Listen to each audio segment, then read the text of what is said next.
Hi friends, welcome to mummies kitchen. ఈరోజు నేను మీకు చాలా టేస్టీగా ఉండే కరివేపాకు వెల్లుల్లి కారం ఎలా తయారు చేసుకోవాలో చూపించబోతున్నానండి.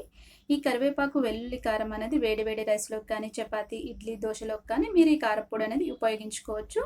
ఈ కరివేపాకు కారం ఒక్కసారి చేసి పెట్టుకుంటే చాలా రోజులు నిలువ ఉంటుంది. ఇప్పుడు ఆ తయారీ విధానం ఏంటో ఇక్కడ మనం చూద్దాం. కరివేపాకు వెల్లుల్లి కారం తయారు చేసుకోవడానికి ముందుగా వచ్చేసి పొయ్యి మీద ఒక ప్యాన్ పెట్టుకోవాలండి. ప్యాన్ హీట్ ఎక్కిన తర్వాత ఒక స్పూన్ ఆయిల్ అనేది ఇక్కడ యాడ్ చేసుకోవాలి. ఆయిల్ ఎక్కువ కూడా వేసుకోకూడదండి, కొద్దిగా వేస్తే సరిపోతుంది. ఇప్పుడు ఈ ఆయిల్ హీట్ ఎక్కిన తర్వాత ఒక 50 గ్రాముల ఎండుమిర్చిని కట్ చేసుకొని వేసుకోవాలండి. ఇలా కట్ చేసి వేసుకోవడం వల్ల ఏంటంటే మిరపకాయలు చక్కగా వేగుతాయి. ఇక్కడ నేను చూపిస్తున్నాను చూడండి. లో ఫ్లేమ్లో బాగా ఇలా వేగనివ్వాలి. ఇలా వేగిన తర్వాత ఇందులో వచ్చేసి ఒక స్పూన్ శనగపప్పు, ఒక స్పూన్ ధనియాలండి. మీ క్వాంటిటీ ప్రకారం మీరు తీసుకోవచ్చు. ఇలా ధనియాలు కూడా యాడ్ చేసిన తర్వాత ఒక 4-5 మిరియాలు వేసుకొని అందులో వచ్చేసి ఒక స్పూన్ జీలకర్ర, పావు టీ స్పూన్ మెంతులు, ఒక 3 కప్పుల కరివేపాకు రెబ్బలు వేసుకోవాలండి. కరివేపాకు రెబ్బలకు ఎలాంటి తడి ఉండకూడదు. బాగా శుభ్రం చేసుకున్న తర్వాత ఆరబెట్టుకొని వేసుకోవాలి. ఇలా వేసుకున్న తర్వాత లో ఫ్లేమ్లో ఇవి బాగా డ్రై రోస్ట్ అనేది చేసుకోవాలండి. ఇక్కడ నేను మీకు చూపిస్తున్నాను చూడండి.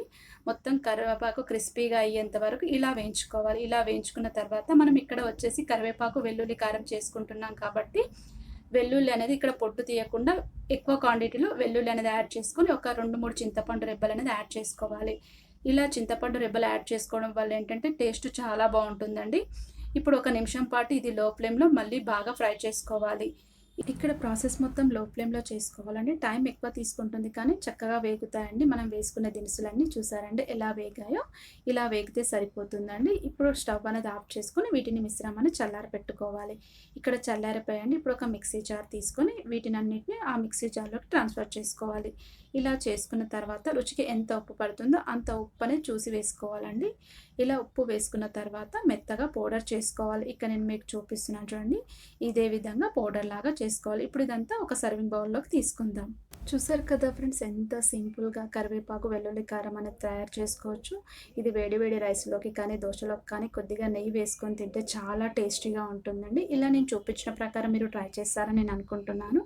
మీరు ట్రై చేసిన తర్వాత ఎలా వచ్చిందో నా కామెంట్ బాక్స్లో చెప్పండి. ఈ వీడియో నచ్చినట్లయితే లైక్ చేయండి, బాగా నచ్చితే కామెంట్ చేయండి.